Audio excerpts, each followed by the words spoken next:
making of Treaty 11 in the Fort Simpson area. And so I have that connection within my father's side of the family. On my mother's side of the family, my mom's Celine Antoine. Her family name, her before she got married, was Buggins. She's also part of the Lockhart family in Hutzelke. If you go to Hutzelke, they have Ja Lockhart Community Hall, and Ja is also my great grandfather and the last hereditary chief of that area as well too. So on my mother's side, the Dëneze Nakehk'o side, and the Dëneze side, if you go back in time, you get to some points of leadership in my family. And if we do the research for all our own families here in the North, I think that you will find those connections in all our families as well too. It's another reason to try to explore our family history. And I understand there might be some trepidation and hesitation in researching our own personal family histories because of the impacts of colonization on us as Indigenous peoples, but also because of residential school. So creating opportunities for us to learn from each other in this way, I think it's a great opportunity, and I'm really happy to be here. So I'm from Treaty 11, and as I stated, my great grandfather Nakehk'o was there at the making of Treaty 11, I think on July 11th, 1921, when that happened. This is the 100 years of Treaty 11. So I think this is a nice birthday gift to all of us to try to come together and to try to understand and talk about what these things mean. That agreement, there was a meeting of the minds, and when we're talking about treaty, it's really important to be careful of the type of language that we use. Sometimes people say a treaty was signed. We signed a treaty. I think there's people out there that prefer to use the term made. Treaty was made. Because on the other side, from the Crown side, they had a document written up already, and they came with that already written. And so there could be some underhanded stuff that happened. Some people say that some of the X's and signatures might have been forged along the way as well too. So there's some speculation there, but what there is no speculation about was that a treaty was made, and it was made, and treaties can only be made by sovereign nations. So as Dene people from here in the North, we are a sovereign nation and entered into that agreement with the Crown. And the only thing about that, the new thing about that, was part of that agreement was written on paper. But as Dene people, we are diplomats and statespeople, sorry, and we've been that way for a long, long, long time. Our presence here on this part of the world goes back thousands and thousands of years ago. We still share traditional stories of giant beavers in Yamoria and Yamoja. If we go to the Prince of Wales Northern Heritage Museum here in Yellowknife, they have a giant beaver skull that's dated 10,000 years ago. So at the very least, 10,000 years is the presence that we've been on this part of the world. And through that time, we've developed strong connections with each other, with the animals and the land. And prior to the making of Treaty 11, the last major agreement would probably have been about 1820s between the Clicho and the Dëneze Nakehk'o. They used to war, they used to fight. If they see each other on their territories, they would kill each other. And that went on for a long, long time. But Clicho leader, Edzo, and the big Dëneze Nakehk'o leader, Nakehk'o, they came together and they made an agreement to live in peace and friendship and to share the land. And after that, they stopped fighting and they just shared the land. And I was thinking about that a couple of years ago because there was a caribou ban and people couldn't hunt caribou. And I remember, I think it was 3 or 4, maybe 5 years ago, a whole line of skidoos from the Clicho region drove across the big lake and they went to Huitzilopochtli, and the community of Huitzilopochtli welcomed them, and then they showed them their traditional hunting gowns for caribou. And so the Clecho were able to hunt with people, Dëneze Nakehk'o from Huitzilopochtli in their territory. So even today, there's people that remember that agreement and still live by that agreement, which I think is an amazing thing. And even prior to that, late 1700s, early 1800s, there was a big peace treaty made between the Dene and the Cree, and it happened in what is now known as Peace River, Alberta. That's why it's called Peace River. It's actually supposed to be called Big Peace River. Again, there was going to be a fight between the Cree and the Dene, and the Cree followed the fur traders along the way, and along the way there was a lot of clashes with different people, and the Dene and the Cree were clashing a lot about territory, but also access to trading. And so they lined up on both sides of the river. There was a big standoff, and instead of fighting, they decided to make peace, and they made peace. That's why it's called Big Peace River in that area. And south of it is like Cree territory, but Dene people can go and hunt in that area. And north of Big Peace River is Dene territory, but Cree can come and hunt and live in that area. Again, in the spirit of peace and friendship and sharing the land with each other. So that concept, that idea of peace and friendship and sharing the land, you can think of those as Indigenous concepts, specifically Dene concepts that we've crafted on our own because of our relationship to the land and each other here. And that's why I say we're like really good statespeople and diplomats, and that these types of things that we've been doing for hundreds of years, for thousands of years. And when we talk about treaties today, mostly the numbered treaties here in Canada with the Crown, specifically the region I come from, Treaty 11, we were used to getting into those type of discussions, used to get into those types of agreements. And from our understanding, those agreements are peace and friendship agreements where we're supposed to live and share the land together. So that's the Dene perspective from that agreement. And I think learning a little bit about the history, those significant signposts within our own Indigenous histories and Dene histories is really important. Not only that, it's important because we get to kind of learn and understand and become aware of these things, but also, and it instills a certain amount of pride within yourself as well too. And that's something that I think we all need, especially, as survivors of genocides and apocalypses, and as survivors of this colonial experiment here on this part of the world. There's a lot of hurt and pain that has come with that. So wherever we can get our pride from, I think it's really important. And I think that it doesn't come in a Native Pride trucker hat. I think it comes in exploring our histories and getting to understand a little bit about those stories that are so important, that make us who we are. So when it comes to treaties, we've done that for a long time. When treaty was made as well too, I think this is an important aspect. We didn't go to Ottawa. We didn't go to Edmonton. We didn't leave here, though the Crown came to our territories to talk to us about this agreement. So I think that's really important, especially we're having modern treaty processes now. And usually they call it a tripartite process, meaning that there's the Indigenous government, there's the federal government, and now the territorial government. So those three entities have to come together. And in the spirit of equality, those negotiations usually rotate. Like say, the Dëneze is negotiating with the federal government. They'll have some negotiations in Simpson. Then the next round will be in Yellowknife to accommodate the GNWT. Then the next round might be in Ottawa. So yeah, this tripartite process that I think is making things more complex than they need to be. In the spirit of the treaty, the Crown came to us.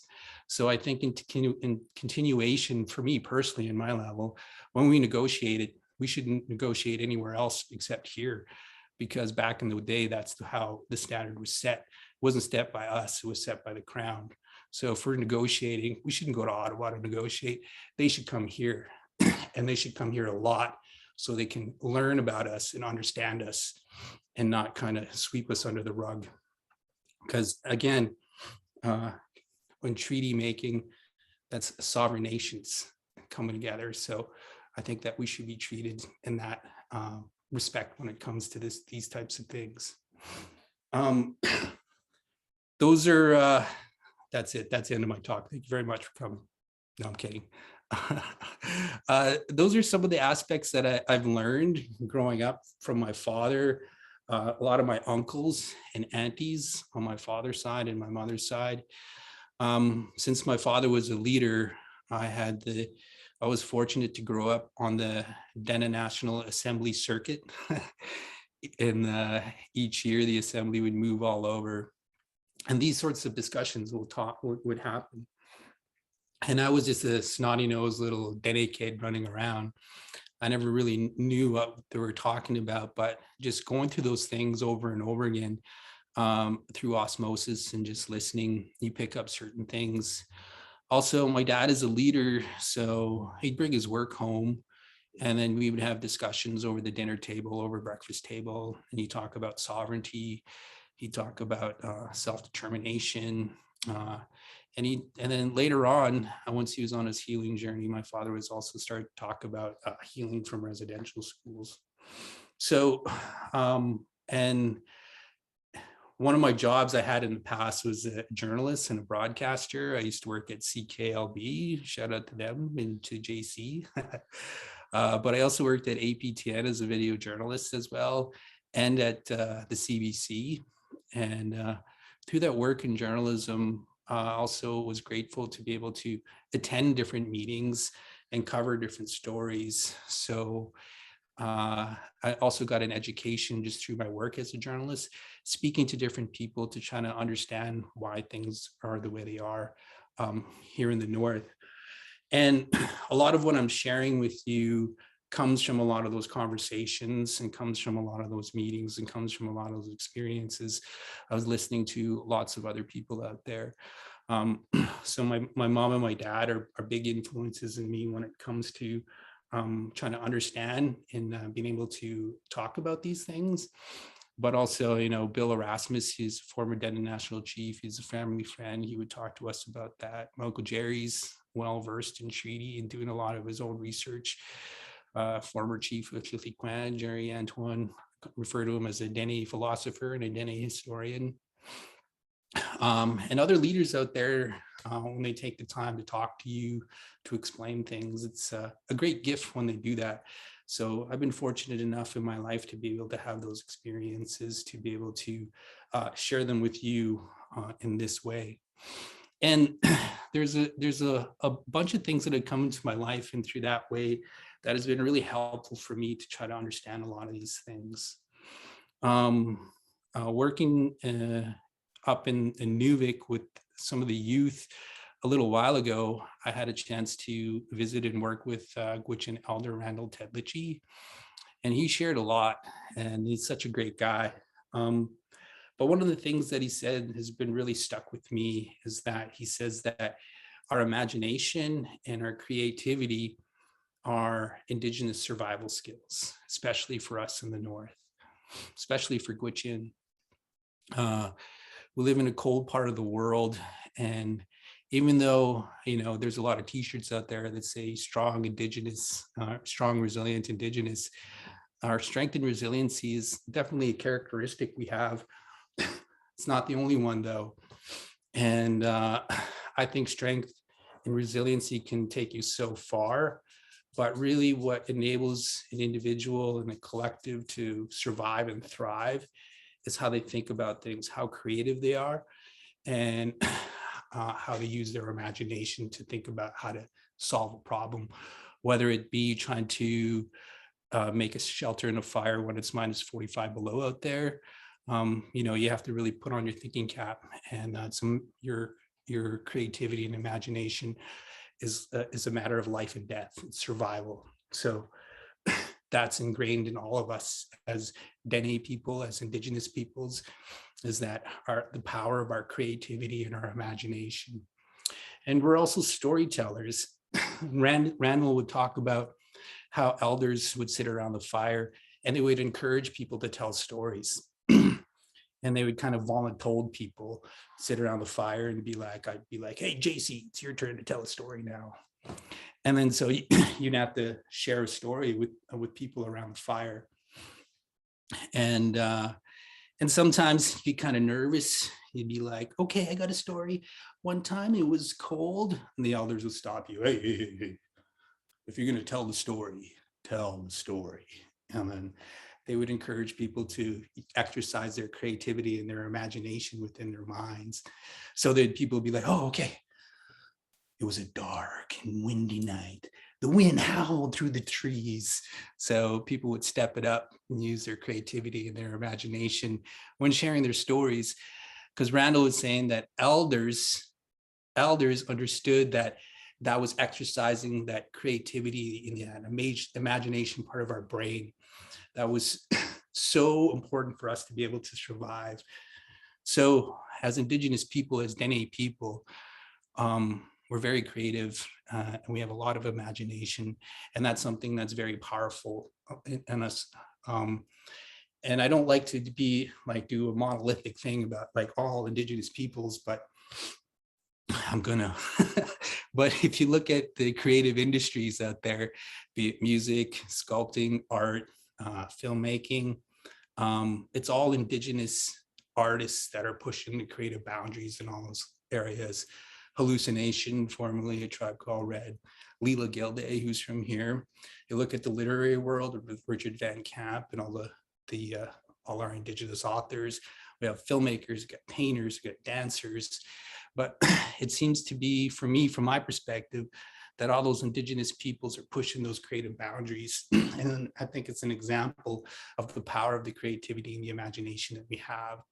You think about your aunties or your grannies beading, making slippers. That's a manifestation of that as well too. Even the idea of creating snowshoes, you look at an old snowshoe, but the design is amazing. And I was just thinking, like, back in the day, who were the first people to be like, you know what? I want to walk on snow. I'm going to try to figure that out. And then, they did, and they made snowshoes. So that's also an example of creativity and imagination that is really important. And I think that's a quality that we should quantify more as Indigenous folks. I think we should have t-shirts out there that say, creative, imaginative, Indigenous. Got to put those messages out in the world. I think sometimes we put messages like strength and resiliency, like we're kind of putting those things out there.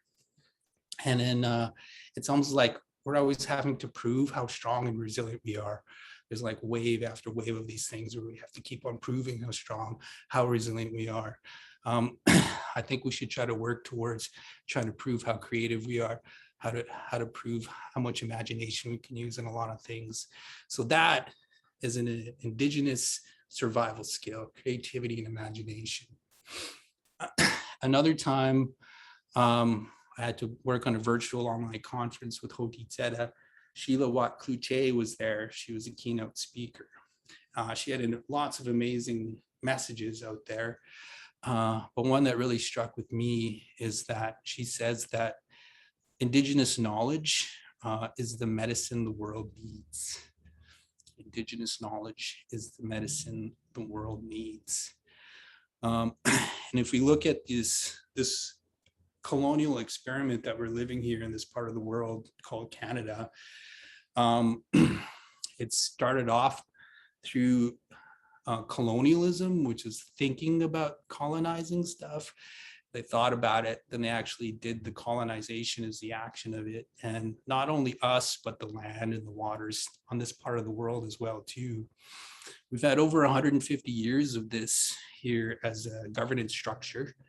And right now, we're in the fourth wave of a pandemic. We're in the climate crisis.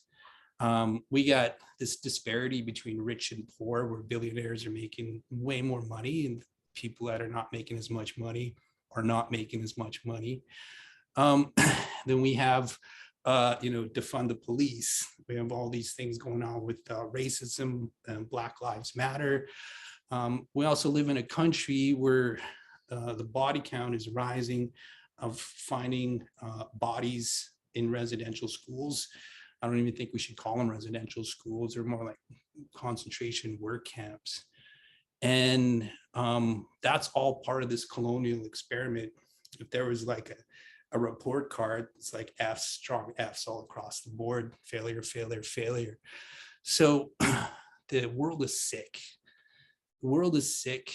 The planet is sick. And a lot of us are sick too in our way of thinking and the way we interact with each other. You could just go online and check out any Indigenous news story and check out all the comments. So this colonial experiment, from my perspective, is not working. And it's, I think, going to kind of fall on us to try to be leaders and to be able to be careful about sharing our knowledge as well, to not only are all those things happening to us, but we have people that are pretending to be Indigenous as well too, and not only taking spaces, but holding spaces and taking funding away from opportunities from actually Indigenous peoples. It's a huge mess, right? It's not good. So that's why I think Sheila Watt-Cloutier was talking about, is that Indigenous knowledge is the medicine the world needs. And that knowledge has to do with our creativity and our imagination, but also our connections to land and to water and to animals, and the responsibilities that we have in upholding those connections, I think, are really important. So we have a lot of knowledge, and right now it's important to share, but it's kind of hard to know who to share it with because of all these things that are going on. Like I said, pretendians and all sorts of things. Very, very important. I understand you had John B. Zoe on as well too, some guy that I really admire and I really enjoy listening to. And there's a couple things that he shares that really impacted me as well too. He talks about how culture, he says culture is the celebration of our connection to land. So every time we're like practicing our culture, he's like, we're celebrating our connection to the places where we get our superpowers from, our connection to the land. So our connection to the land, how we celebrate that is through our culture. So if you're practicing your culture, it's really a celebration of the connection we have to the places that make us who we are. And that's just like a lovely, lovely thought. And I think it's something that's really important. And it's a message that has stuck with me that I like to pass on and share with other people as well too. Those three things have kind of helped me to kind of endure a lot of these kind of colonial things. Another important thing I think for people to try to understand is from Two-Spirit Indigiqueer author Joshua Whitehead. I had an opportunity to have a conversation with him at our literary festival for Northwards. And to understand treaty, we have to do the work to try to understand about colonization and colonialism and how that's impacted us on an individual level. And I was talking to Joshua about that, and Joshua came up with this term. He calls it colonial constellations. So we have to like try to come up with our own colonial constellations. Constellation, like the stars in the sky, there's certain stars and you connect the dots and you can create an image or like a story from that. It's the same thing we're trying to understand about the impacts of colonization on us. I spoke about my father before, Jim Antoine, and he went to residential school as a kid. And so prior to his healing journey, our relationship wasn't too good. You know, I got the typical, you know, never heard I loved you, or not a lot of hugs and affection and stuff. And so I didn't understand why he was that way. I just thought he was just mean. But later on in life, he started to share about what happened to him when he went to residential school. And then the light bulbs went off, and I could understand why he was the way he was because of those things that happened to him. So my colonial constellations were being created. So my dad went to residential school. This is why this is the way he was. Then after that, you can, think about all my uncles and aunties and all the other people in our communities. So you create these understandings and you become aware and understand why things are the way they are by creating these colonial constellations. and learning and experience that could be infuriating, could be maddening, could be frustrating and really, really sad. Mostly a lot of anger and understanding why things are the way they are and understanding these colonial constellations. That's why the words of John B. Zoe of like culture is our celebration to the connections we have with our land. Also, Indigenous knowledge is the medicine the world needs, from Sheila Watt-Lutter. And Randall Titlich's story and teaching about how imagination and creativity are Indigenous survival skills. And those things make me feel good. And those things help me they're like my guiding light, my star, to kind of, in all this darkness of colonialism, there is something there. And I think that's really, really important because this can be a hard road for a lot of us to try to come to these understandings. Another important thing is to have a solid crew, have a good crew around you. If you have a good crew, people that you can confide in and to talk about difficult things with, but also, a crew to kind of hold you accountable. Sometimes maybe going too far, maybe somebody's like, let's go on a pipeline. You'd be like, whoa, hey, let's talk about this a little bit more. Could be an option, but you got to keep each other in check and too. So having a good crew is really important as well to do this work. So I wanted to bring all those up. I'm supposed to talk about treaty, but I talked about everything else. But those are a lot of aspects that I think are really important when it comes to understanding treaty, because it has to do with relationships. But also within that relationship, there's an accountability aspect, there's a responsibility aspect that we have to live up to. There was an agreement, there was a meeting of minds. Just because one side of the agreement is not holding up to what they said they were going to do or how they're going to do it, it does not mean that we should engage in those same tactics. We have to adhere to the agreement that's made, and we have to act accordingly to those things that we said that we were going to do about living in peace and friendship and sharing the land. And this whole colonial experiment in Canada has just been like colonial myth making. There's these people from Europe that came and they just made up stuff, and that became, people started to believe it. The idea of the doctrine of discovery, a papal bull, it's just using their own like imagination. Yeah, if you not a Christian nation, the Christian nations can have control of the land and the people of these areas. And that document is actually the basis for all the legal systems here in North America, the United States and Canada. Canada kind of hides it, but the United States kind of flaunts it more. They're like, yeah, according to the doctrine of discovery, we own all this stuff. So it's still cited. And then also, there's a lot of myths about us. We're primitive. We need help. And then all these in our languages are backwards and primitive. Those are all myths that kind of stuck, and a lot of people believe. I used to work in journalism, and I know all those myths are still alive in journalism. So when these things happen, this external stuff happens, and you hear it. We're lazy, we don't pay taxes, all these things. You start to believe it, start to internalize these things, and you actually start to believe those things.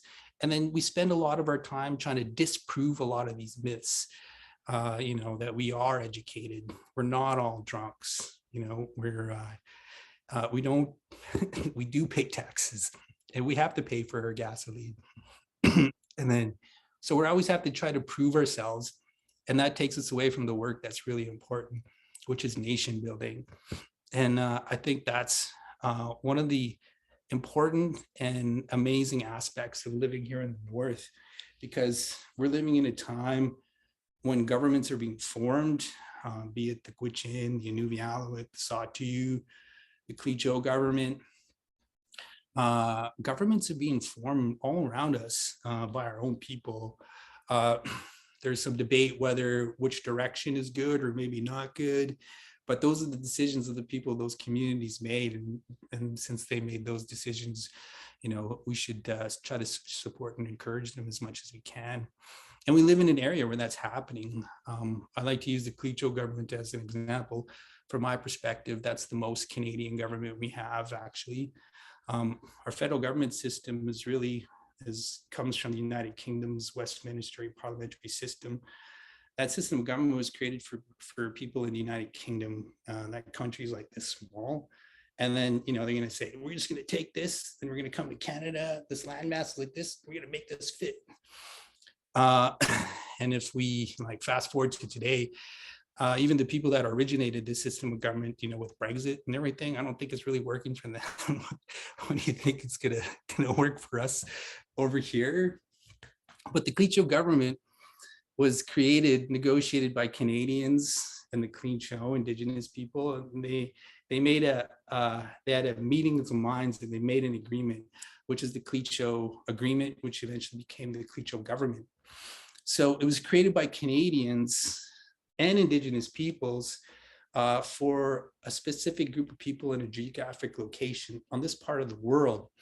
So since it was created by Canadians and Indigenous peoples on this part of the world, not someplace else, by definition and by default, kind of, that's the most Canadian government we have, more so than our Westminster parliamentary system or our legislatures or anything.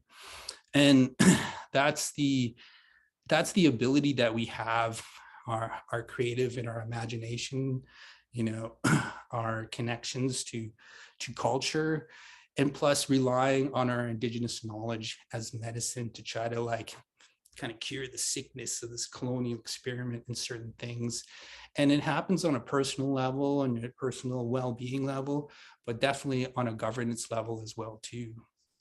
And then, and those things are happening all over. It's taken a long time for a lot of people, but these things do take time. But those things are being created while we're alive. We're like, you know, I remember when the Klecho government had their, I don't know, inauguration day, I can't remember, but it was really cool. And I got to be there to be a part of that. And that's happening on different levels and different regions and different communities in the North that we live in. And if you actually think about it, you know, if we go into the future and look back on this time, it's back to, you could say it'd be like a revolutionary time, because we're actually like creating our own government systems. And that's the power of the treaty. So being able to do that work, I think, is really important, but also we can't forget who we are and where we come from, and while doing that work, that we're sovereign nations, and that we made an agreement in peace and friendship to share this place. But also we can't forget that, you know, our knowledge is really important and valid, and our knowledge, according to Sheila Watt Cloutier, is the medicine the world needs. We're full of creativity and an imagination, and I think that's something that we should talk about and be proud of more, and utilize that ability to try to create solutions in this quagmire, this colonial quagmire we live in. Not only that, you know, we got to try to come to our some sort of understanding on our own, its individual level, to try to come to understand these colonial constellations and kind of where we fit in. And then, and also we can't forget to celebrate our connections to where we come from, and that's our culture as well too. So from my perspective, when it comes to treaty, when it comes to like government making, A lot of those things I think are super important. A lot of those things I've learned along the way in my journey. They kind of help me as my guiding light. Um, and those are things that I think are super amazing and super important. And this stuff that I wish that I knew when I was younger, in my dark cloud of internalizing all this external bullshit and starting to believe it. I wish I had people I wish those are some of the conversations that we're having. So even this opportunity virtually online for us to come and share and like in this way, I think is so cool. And I'm really happy to be here to share with everybody in this way. I think I'm getting close to my time here. And so I will just stop it there. And then, and just to shout out to all my mentors and all my teachers that helped me to come to this point as well too. So yeah, must see. Thank you. This tie little boat. It's good. Sicho, that was so good. I laughed, I cried, did everything in between. Want to say, I know your dad, eh?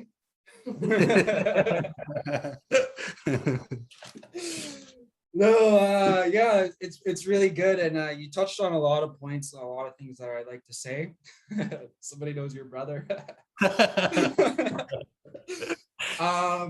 Yeah, some heavy stuff, some funny stuff. I really it's about 3 different things that I would like to talk to you, and then like switch to the audience here. One thing that you're talking about is colonial constellations, and I think that's something that we're really trying to do here with treaty talks, and I think that's a good way to talk about it. And for me, it's been happening in real time, and I've known you for a while now. I haven't talked to you in a while. I was lucky enough to be on a trip with your dad and your family, and I just want to mention right now that there is that we do have access to helplines and everything, but your family really launched me into a journey of learning more about my history. And I've recently found out from my dad that he actually was in residential schools with your dad. And these things came up to me very unexpectedly, learning about these things, and they were very challenging. And I just want to ask you about, how did you come to overcoming those areas in the road? I don't want to say obstacles because they're just a part of our life. Mm-hmm. But how did you move past that? I definitely went through a militant Malcolm X phase in my life. I talk about this externalism, like internalizing this external kind of nonsense. When I was younger, we moved to Lethbridge, Alberta. That's the first time I came face to face with racism. And I actually asked people to call me by my middle name, James, because it sounded more white. It sounded more normal. I didn't want anybody to call me Dëneze because it was too native. And so I was internalizing all this stuff, and I was believing all this racism, and it really brought my self-esteem down a lot. And then I got out of that, and I got into, that's one of my militant phase, and I was like, let's tear the system down and kill all white people. And then I've definitely been into that phase. But I fortunately had some great mentors. My late Uncle Rene Lamotte helped me out a lot. He's like, hey, we've all been there. Doesn't solve anything. Let's talk about this. So I've been grateful to have lots of great mentors in my life as well too, to help me. That's what I was talking about, having a good crew and holding you in check, holding you to be accountable as well too. You can have mentors and elders in your crew as well too, but those things really help me to keep me on a good path, trying to like not spiral down into a violent, angry, aggressive person. If anybody in the entire planet has any right to be angry, I think it's residential school survivors. But the ones that I look up to are the kindest, nicest people. And if there's people that can endure those things that they've went through in school and then come out and be so encouraging and supportive and kind, I always think, what's my excuse? I didn't go through those hard things that they've gone through. but I'm still angry and frustrated. But I take the lead from those people and how they conduct themselves, being good people and doing things in good ways. And that's what I strive for. So those are things that kind of help me when it comes to understanding that. And it is a journey. And then not all of us are fortunate to have mentors or to have elders in our life as well too. So being able to use our creativity, our imagination to create opportunities and events like this also creates community and also people that we can connect with if we don't have those mentors, if we don't have those elders in our family. So that's the thing about our creativity, is that there might be not anything out there, but we can do the work to create it. And, Peter, Alyssa, JC, that's what NWT Treaty Talks is. They're like, hey, no one's doing this. Let's do it. That's utilizing our creative abilities as well too. So, if their spaces aren't there, if there's nothing there, then it's because it's not there. It doesn't mean we can't do it. We have the ability to create it as well too. So that's something that's really important. Yeah. Okay, yeah, that's great. Great stuff. When it comes to Indigenous knowledge, it's so intersectional. And I just want to mention that I do see the questions in the comment in the chat box, and I will get to those in a moment. But I recently spent quite a bit of time down with Anishinaabe and Cree people, and I learned that the Cree word for colonization is actually sickness. Mm-hmm. So I really like that you brought up this book. I just so happen to have it here.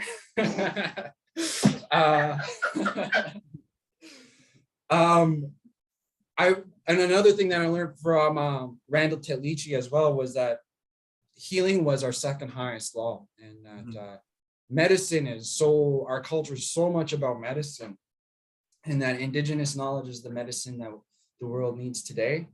And I just really want to explore that idea with you and let you comment on how could somebody find their medicine to help the world? It starts in little ways. Our Indigenous educational methodologies require, no, I'm kidding. There's certain ways we learn. We're tactile, we're kinesthetic, we touch and we do things. We're always working. You think about elders or bush people, they're always doing something. They're not sitting down, they're always doing something. Grannies, aunties, they're always sewing, cooking, or doing something. They're always doing stuff. And that's our nature. And that's the access to our superpowers, is actually doing that stuff. So that's why all the elders are like, go on the land, culture. And it starts off little. And we're a skill-based, knowledge-based system. So like you learn how to gut a fish. Right? You learn how to gut a fish, and then our knowledge spirals up from that skill-based learning. We learned how to cut it, make sure to not make a mess, get the guts out, depending on what type of fish, you might want to fillet it. And then, but the more fish you work on, you start to know about the anatomy, you start to understand where the fish likes to eat. Then you learn about more harvesting stuff. You learn where these fish like to go to eat, at what times of day. So from that one skill-based gutting of fish, the more you do it, the more the learning spirals up. And then you have this greater understanding of a lot of different things just from learning this one skill-based thing. So I think the access to our knowledge is just doing it. It's kinesthetic. It's like, we just got to do it. And once we do it, I think that'll unlock our genetic memory, and accessing a lot of those things that are out there, because we've been here for thousands of years. Remember, all that stuff is stored up in the 90% of our brain that we don't use, and it's by out there going and doing this stuff is where I think we unlock that knowledge, and to be able to have the cultural confidence to continue on doing that. Working with Paul Andrew, another great elder, we had this great conversation about white supremacy. I think we live in a white supremacist society, meaning that there's certain people that think that they're more superior than other people. Other people are inferior. And that's that external stuff, that Canadian myth building I was talking about. Natives are primitive, they're not educated, blah, blah, blah. And then we start to believe it. So we do live in a white supremacist society, but Paul talks about on the other end of that, like a lot of us, we've grown to have this inferiority complex because they're like, you guys are inferior, we're superior. These people start to believe it. And they're like, yeah, I'm not smart enough, I'm not good enough. And then that feeds into our indigeneity about not being native enough. I can't speak my language. I don't know how to gut a fish. And it makes people not want to try to do those things. So we definitely have what Paul Andrew calls, I think, a colonial inferiority complex that has been instilled in a lot of us. And that puts our cultural confidence down. We're like, I don't even want to try it. I don't want to do that stuff. So it's important. This is an example, this NWT Treaty Talks is an example of creating spaces, safe Indigenous spaces, where we don't have to prove anything. We can just be there. And then hopefully if we create enough of these safe Indigenous spaces, then that'll have an opportunity for people to learn how to be culturally confident and a lot of those things. You know, there's people that are in their 60s that are starting to learn how to do moose hides. There's people in their 50s that are still learning how to cut fish. So I think because we're tactile kinesthetic, the access to the knowledge is actually doing it. But we have to be able to create those safe spaces for people that might have an inferiority complex to come in and to learn how to be culturally confident and hold their head up high. That's some of the work we try to, the philosophizing we do at Dëneze Nakehk'o. That's basically what we try to do at Dëneze Nakehk'o, is we're in the business of creating safe Indigenous spaces for people to have those connections and reconnections to land, language, and culture. So important. I don't know, hopefully that answers the question. I think it's really hard to answer these questions, and that Yeah. we have to keep having conversations about them. Just the nature of Indigenous knowledge, it's not so to the point. There's so many things. Yeah. But again, I want to kind of like embrace the intersectionality of what we're doing here at Treaty Talks, and especially in our conversation with you and developing this cultural competency and developing a sense of community. You mentioned John Bizo, and you also mentioned Yamoria, as Gwich'in, we call him a Tachukai. And I just want to ask about knowledge of our treaties and relationships with the plants and the animals. That's where I'll settle. That's the question I'll ask. That's Great. it. I just want to say, I see you, Anita. Hi, Anita. I'd like to answer that question about matriarchy and patriarchy as well, too. But great question there, Peter. John Bizo, if you have anybody has an opportunity, just go visit him and sit. It's kind of controversial, but I think it's true. He says that there are 5 ages of the Dene. There's 5 ages. We're in the 5th one right now. We're in the 5th one. The first one was the time of like giant beasts and dinosaurs, kaiju. And then we were around during those times as people. The second age was the time of conflict between animals and man. And that's when the giant beavers would slap their tails and we'd drown in our canoes. And then, so it was a time of war between man and animals. And Yamoja, he came and he was the broker of peace. And he showed us how to have relationships with animals. So he ended the war between man and animals. And then he brought in this time when we lived and worked together. I believe the 4th age is what we're talking about, the time of treaty making, when peoples would fight and peoples would come together and come to an agreement. But we're in this 5th age now, which is kind of cool to think about. But I worked with some Cree elders, Jerry and Joanne Saddleback outside of Edmonton, and they were sharing Cree cosmology. And they said that there has been, they call it renovation points in history. People, you know, they call it apocalypses and end times stuff, but they say it's a renovation it's a renovation time. And he said in their history, they said there's been four renovation events in the history of this planet that they could remember.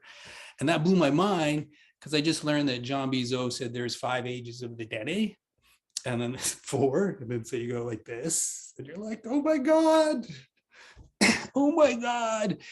So it's important to learn Dene, but when you learn with Anishinaabe or Cree or other nations, you hear their stories. And then what happens usually is that our stories corroborate, our stories are like fit together, which is an amazing thing. It's like one of those goose pimple moments when you come to that. And it's so amazing to explore. So I think, placing us in that kind of context, and our history was not linear. It's more of like a circle. So there's been like 5 circles of the Dene. We're currently in the 5th one right now. And it also goes to show how long our history was as well here as well too. So we're really talking about treaty, and like, even almost 300 years ago with the Cree and the Dene, that's only 300 years. So if there's like a timeline of how long the Dene have been in Denendeh, that's like this much in the timeline. So there's also so much for us to explore. And then I can't even remember what the question was, but I wanted to share that with you guys anyways. It's so easy to go off on these questions, and I have so many more, but I want to go ahead and go to the audience here. I know there is one that you want to get to. We will get to that one. I'll start with Jade's question. And Jade, one of our loyal listeners. How's it going, Jade? I wonder if Indigenous peoples could bring 11 or 12 different stories from across the country to be given and taught to Parliament, perhaps each and every month, with a new story from each treaty holder. That might help influence their decision-making and make it inclusive of the First Nations. Yeah, that'll be good. But we've been saying these things ever since Christopher Columbus. I think it's just that, I think people got to be open to listening and to learning and just try to understand. I think this is the debate, the main debate. We're stuck with all these colonial structures and systems. Do we want to spend our time and energy in trying to indigenize and decolonize these colonial structures? Or do we put our time and energy in creating something else different? I think there's a merit in both. And then I think it's up to us as individuals to see where we individually want to put our time and energy in. Do we want to put our time and energy in decolonizing, indigenizing these colonial structures?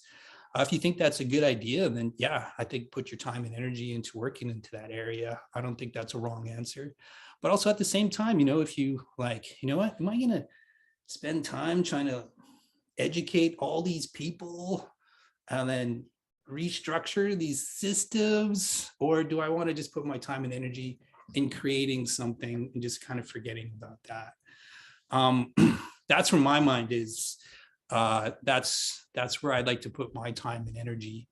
And I do my work. My day job is facilitation and training. So I've actually, for someone who's super critical of the GNWT, I'm like one of the main training dudes. I train all their employees. It's pretty funny. But if they'll keep on having me back and fill it, and then accepting my invoices, I'll still work with them. So there's multi-pronged different approaches, but I see that as another debate and discussion.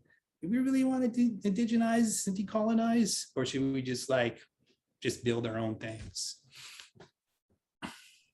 Well, yeah, storytelling would be really cool. And I think the more people that are willing and want to learn and listen and understand, I think that's the thing. But, we live in a country here where we're digging up little bodies in residential schools, all across the country.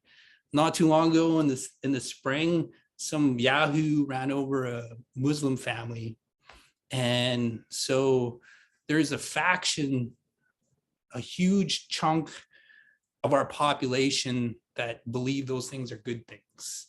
This is the reality of our country that we live in. There's a big population that wants to see Native people dead, Muslim people dead, and disparaged. And this colonial system really just upholds those types of ideas, the type of sick thinking. So there's a lot of people out there, and there's a lot of people that are taking advantage of our generosity and pretending to be us as well too.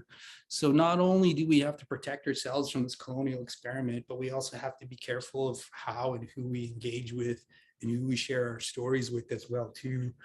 You know, because there's people that really want to do harm to us, and there's people that want to like take stuff away from us and pretend to be us.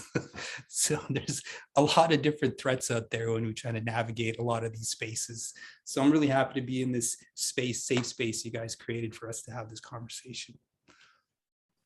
Don't worry, Dëneze, I'll keep the space safe for you. But on that note, that is a very serious and very real issue.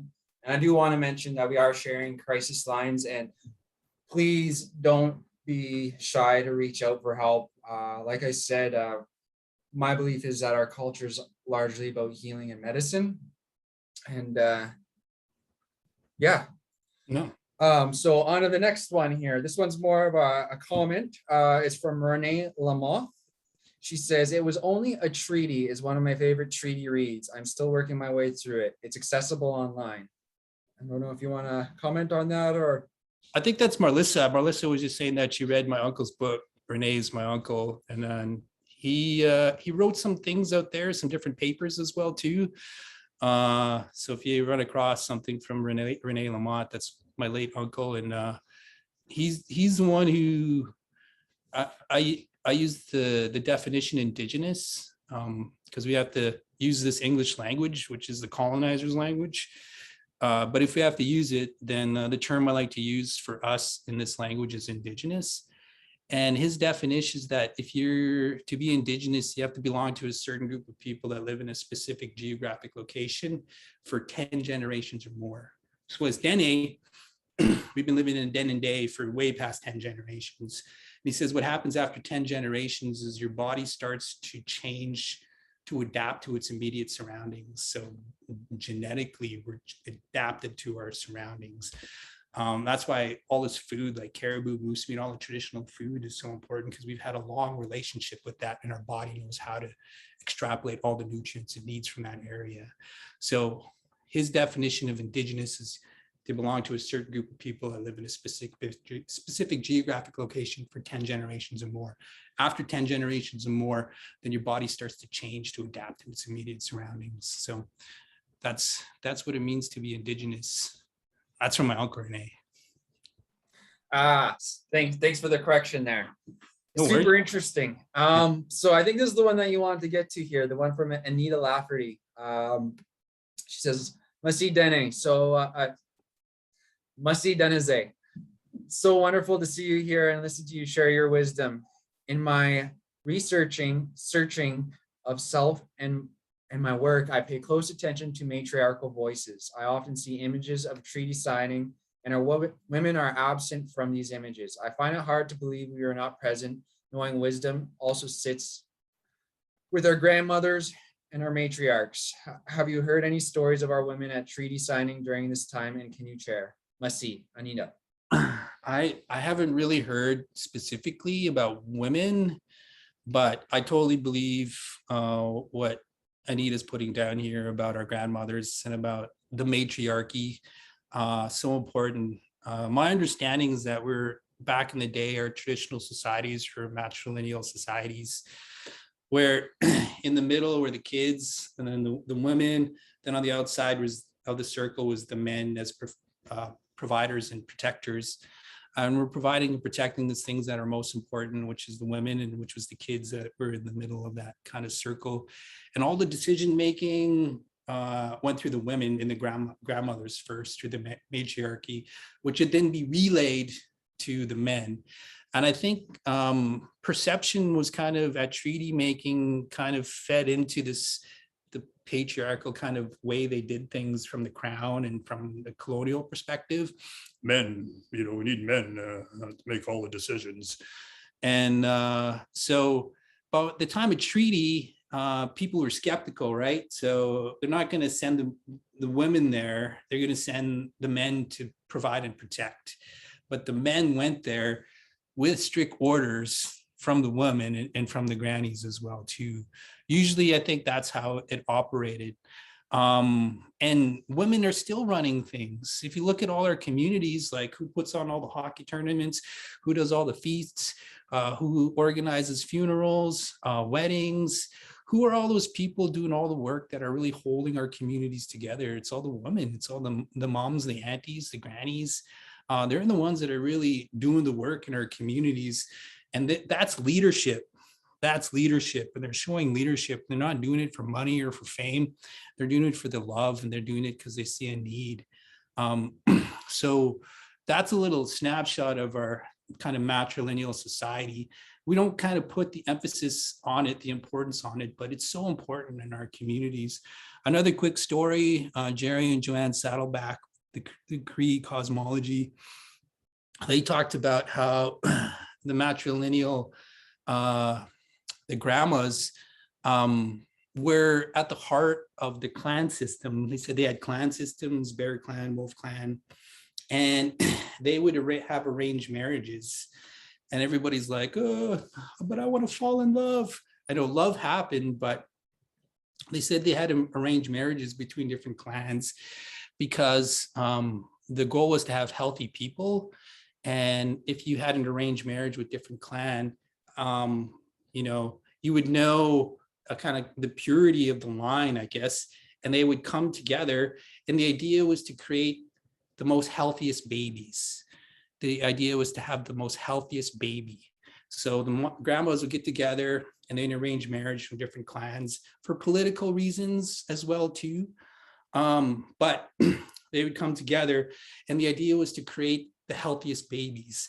If we had the healthiest babies, then we would have healthy communities. And Joanne Saddleback said those matrilineal mothers and grandmothers and aunties, they had knowledge of their genealogy to 64 levels.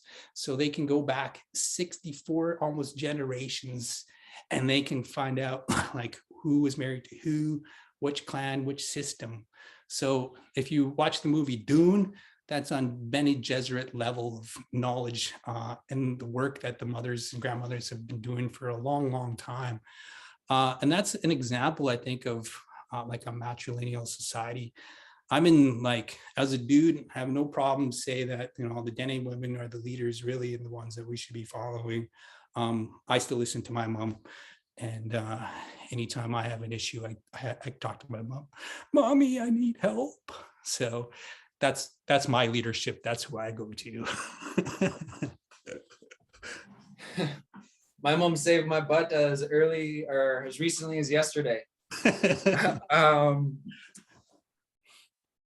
There's so much to it, and so much to say there. You want to say that only 20% of our following on Facebook is men for treaty talk. So come on, guys, let's get some more men out here doing some work. The mother of all Gwich'in, our very first chief as Gwich'in people was a woman. We were started came from a very strong woman. She had multiple husbands, actually. Pretty deadly, eh?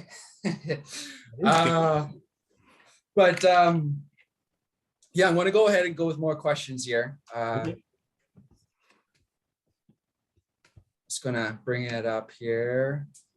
So we got a question from Clint, and Clint is saying, can you explain being sovereign nations but still under foreign governments laws like the Indian Acts?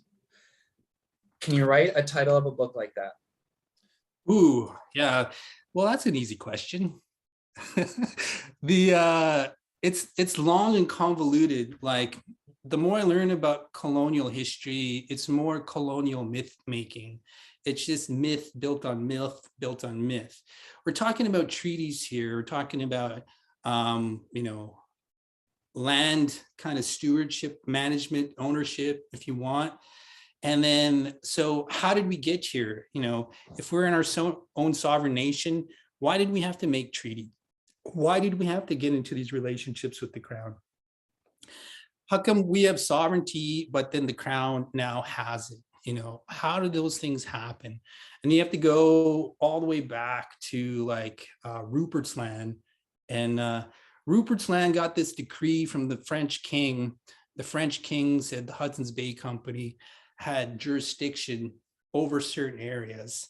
So they kind of like, they were like a quasi government, the first kick at the can at capitalism here in the economy when it comes to the fur trade. But was it ownership? And then debate, I think there's a lawyer, Kent McNeil, is talking about it, is like, was it ownership or was it the right to trap and trade in these areas? Because the right to trap and trade in these areas is a lot different than ownership. So you have to go back to then, and then you fast forward. So Hudson's Bay had it, and then they sold it back to the crown. They sold Rupert's Land back to the crown, and then so Rupert's Land became Canada after that. So, but did they have actual? Did that mean they had actual ownership of that land, or just this perceived myth-making ability to have ownership? I think it was more the right to trap and trade. It was more of an economic thing. They had the right to trap and trade in these areas if they can have come into agreements with Indigenous nations. And then Canada wanted to do things different than just wipe everybody out like in the United States. So they wanted to be more diplomatic. And then I think they knew that there was a loophole and they did not have ownership of the land.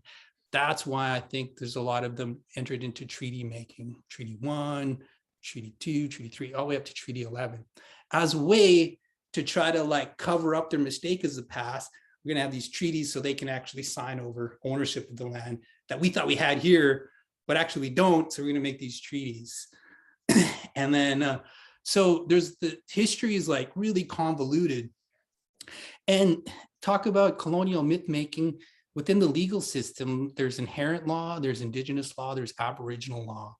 And Aboriginal law was under the colonial legal system, but the legal system doesn't know what to do with those things. So there's a Latin term that they use, it's called sui generis. Sui generis in Latin just means, I don't know what we're gonna do with it. Let's just pretend it doesn't exist. And then, so there is this weird sui generis area of our legal system that's Aboriginal law, and people don't know what to do or make sense with it. So that's what I call like myth making. So I think there's been this, our colonization is just myth on myth on myth on myth. And then they try to go back to try to bolster their myth or to prove that their myth was correct. Stuff like the barren land bridge theory, all sorts of nonsense out there.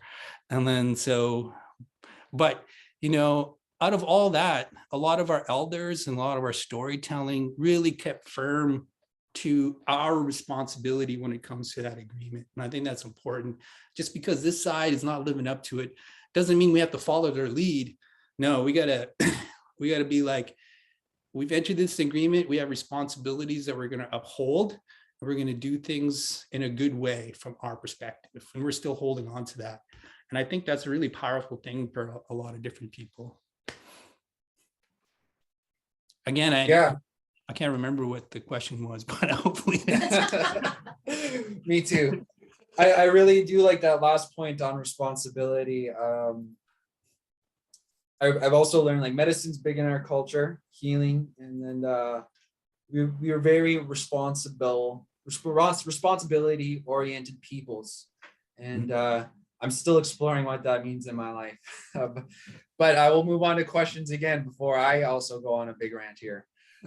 So Ella says, Masi, can you talk a bit about language and how the differences between Indigenous languages and English/colonial languages have impacted treaties?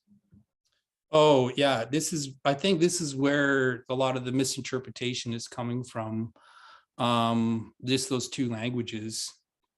You know, I think it's important to know that there was a meeting of the minds, and that there was some sort of agreement was made. And then because of all this colonial myth making, there's different versions, interpretations of what actually happened there.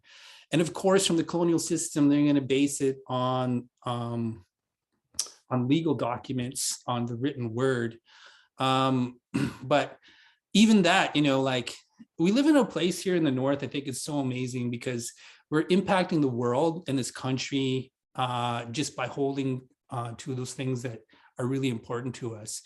Like you look at all these, like the Berger inquiry back in the day, that was the first time any government entity actually listened to any Indigenous people. It listened and then try to understand and then act on it.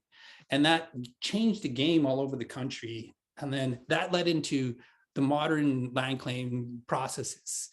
Because of the Berger inquiry, that happened. As well, there was court cases, the Paulette caveat. At that time, that was the first time oral history would be accepted as evidence in a court of law. So again, we changed the legal system. So we've always been changing all sorts of different things, but it's all because of what we've been holding on to, those things that make us strong, that responsibility to uphold our end of the bargain. And we're still changing things. The Dene Nation had a Dene Declaration in the 70s. And that was the first time, at that time, we were referred to as Indian tribes or tribal peoples. And that was the first time any Indigenous people self-identified as a nation. Other people were like, what? You can do that? And then there's some lawyers out there that have said that because of the Dene Declaration, it led to the United Nations declarations on the rights of Indigenous peoples. So if there was no Dene Declaration, there probably wouldn't be any UNDRIP now. That's another example. So we live in this place here where we're changing everything. And it's just by holding on to those things that are so important to us, which is holding on to being accountable and responsibility for our end of the bargain, our end of the deal, sort of thing. But language is a tricky thing. Language, especially the colonizers' language. I've been called many things: the prairie N-word, redskin, Indian, Native American, First Nation, Aboriginal, Indigenous. So it's pretty confusing. In this whole colonial experiment, it's always people telling us what we are and who we are. No one's ever said, hey, who are you? And then so they're always like, no, you're this, no, you're this. And I didn't like that word Aboriginal, mostly because in the English language, you got AB as the prefix. That comes up in other words, like you have normal and abnormal, you have original and aboriginal. I don't know what they were trying to do, but I didn't like that when that term was there. I prefer Indigenous. I self-identify as Dene. But the language is so important and the interpretation of it. Right now, the standard is to interpret everything to understand concepts in the colonizer's language. The standard is the colonizer's language, so we have to interpret to that. I think we got to switch that around.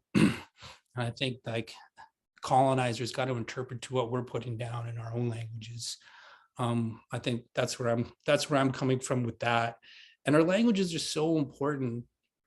Like, if you can imagine this huge database, of knowledge, thousands and thousands of years of knowledge, Indigenous knowledge, the only way to access that database, the key is to speak the language. If we can understand the language and some of the concepts, that's our access key and passcode to get into that database of traditional knowledge. We're just kind of on the outside looking at it. So the language is so important and so powerful. That's why they try to beat it out of us. They try to get it out of us because it's so freaking powerful. And again, really the language comes from our relationship to the land. So culturally, if we speak our language, it's like we're celebrating our connection to the land as well too. Language is so important, but it's really tricky. You gotta be careful. If there's some lawyers out there, you know what I'm talking about. Awesome, awesome. This kind of reminds me of something in that in 1988, the Gwich'in got together for the first time internationally. By internationally, I mean the Vantat, the Nitat, the Gwich'in in Alaska. And we got together for the Gwich'in gathering. And we ended up making a document. I forget what the name of the document was, but we talked about the importance of sharing our ways with the outside world and educating people and sharing Indigenous knowledge. And we were saying similar things to what Sheila Watt Kluche was saying about how our knowledge is medicine for the world. But we also, some of the language that we really used in there was in a good way. In a good way. There's always a sacred uncle who ends all his sentences in a good way. And I just wanted to pick your brain on that. What does "in a good way" mean to you? I think about some of the elders in my life, and well, my granny, she passed on, but every time I got to see her, it's just nothing but love. She would just shower me with kisses and hugs, and then ask me if I'm hungry, give me some bannock or some dry meat, and then I just think about my granny and all my memories of her of just nothing but love. She wasn't angry, she wasn't mean. Every time she saw us, her face lit up and she was so happy to see us. As I got older, I got to learn more about her history. And then I became a father, and we got 2 kids. And then as a parent, the greatest fear you have is like losing like a child. I just don't even want to say it. It's just like ugh. But I found out that because of the influenza epidemic and a lot of different conditions, we have 4 of them in my there's my mom, my uncle Gabe, my uncle Tony, my auntie Liz. My mom's the youngest, so there's 4 of them, an auntie and 2 uncles growing up. But I found out that my granny had 14 kids, and that 10 of them passed on during birth or when they were younger. And then I was like, what? And then, I have a kid, and just entering that mind, I'm just emotional. I don't even want to think about it. I don't even know how I would deal with it. But my grandma went through that like 10 times, like the greatest fear. And then, but all my memories of her are about nothing but love. She never talked about it. She didn't like, I'm so depressed, I'm so sad. I didn't see any of that. I just saw she just nothing but love and happiness. And that's something I'm thinking about now. Like, how do you come to a point in your life where you go through all these hardships and hurts, but still you put on this, it's just nothing but love and caring and joy. And that's what it was for my grandma. And that's my definition of resilience. And then I also think about Paul Andrew. I hope Paul doesn't mind me speaking about him, but he's a person that I look up to about doing things, being a good person and doing things in a good way. Paul's a residential school survivor. He had some horrific things that had done to him. If anybody in this world had the right to be angry and violent, it's Paul Andrew, because of the things that had happened to him. But in fact, he's exactly opposite. He's such a good guy. He's so generous. He's always encouraging and supportive. He's always laughing. He always wants to make you leave a conversation feeling good. So even like Paul's not telling me this. He's not do this because I do it. He's just kind of role modeling it. And he's hoping people can kind of notice. And so he's rubbing off on me in that way. I admire that. And then I think about my granny too, all the hardships that she's gone through, but all my memories of her about love and caring and happiness. And then so they're role modeling how to be a good person, to do things in a good way. So it's up to me as an individual to find that within myself, to try to be a good person and do things in a good way. Because those are my role models. Those are the people that I look up to. And if they can do it and they can find that in them, having residential school experience and then finding that, living through 10 of your children passing away and then still finding that, that means that I have the ability to find that in myself as well too, to be strong and resilient and to try to do things in a good way. Because the people that I look up to, that's how they conduct themselves. And they tell me that they conduct themselves in that way because it's the people they looked up to, their aunties and uncles and their parents, that conducted themselves in a good way. So I think you Gwich'in are onto something there. We always are. Yeah, it's getting towards the end now, but I did want to make the comment that it was very similar with my Juju. She did things in a good way, and it really impacted me, and it's what drives me to do things the way I attempt to do them now. Not always doing them in a good way. It's a practice. But one description that I heard of it is, whenever the room's like the tension in a room so thick you could cut it with a knife. Mm-hmm. With our elders, it was the exact opposite. And that's what I always, like 10% of the time, but that's 10% more than I used to. I try to do that. And, but on that note, I want to start that closing in a good way. But I'll read some of the comments here as we're doing it. So Avocado Roll, hi Avocado Roll. They say, okay, biannual Gwich'in gathering also needs to happen during Pride. That would be pretty cool. Keely says, I often think of the line between sharing traditional knowledge and a cultural appropriation. It takes a lot of trust on our part. I guess we have to do it in a good way. I love it. Kayla, she says, oh, Kayla's got a question here. I'm sorry, Kayla, but we won't be able to do any more questions. I'm going to have to go right to the closing. We're already a minute over. Hopefully next time I'll be able to get to more questions. But I do want to give our thanks and appreciation to Dëneze for speaking with us tonight. I'd like to also give a thanks to our sponsors, Rising Youth, Canadian Roots Exchange, the Western Arctic Youth Collective. And I'm currently uncertain of who our next speaker will be, but I'm sure it's going to be great. And it's going to happen next Thursday at 7 p.m. Mountain Standard Time. And a big thanks to the audience. This is we're here to build that community and bring people together, as Dëneze was talking about. And this is your first time joining us, your last time joining us, or somewhere in between. I'm glad to share this moment with you. And it's good to remember that we are all treaty people, and we all have the responsibility and the privilege to live together in a good way. Thank you, Masicho. And I think we're going to leave that line open for a little bit, but that's all you're going to hear from me for tonight. Thank you.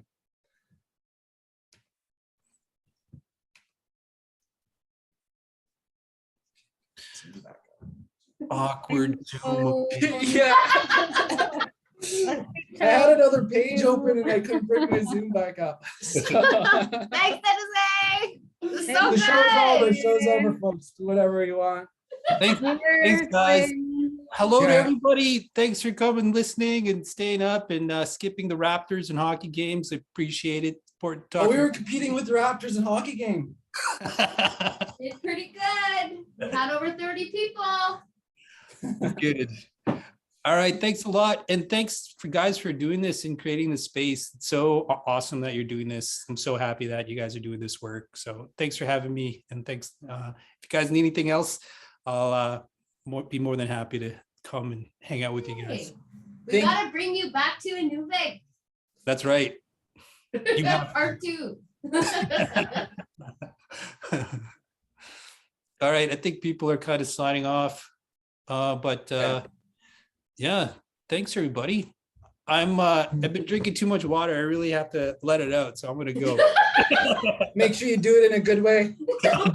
I'll do it in the Gwich'in good way. Masicho. Hi Cho. Let's say hi, and we're gonna leave this on for a couple minutes just to get everyone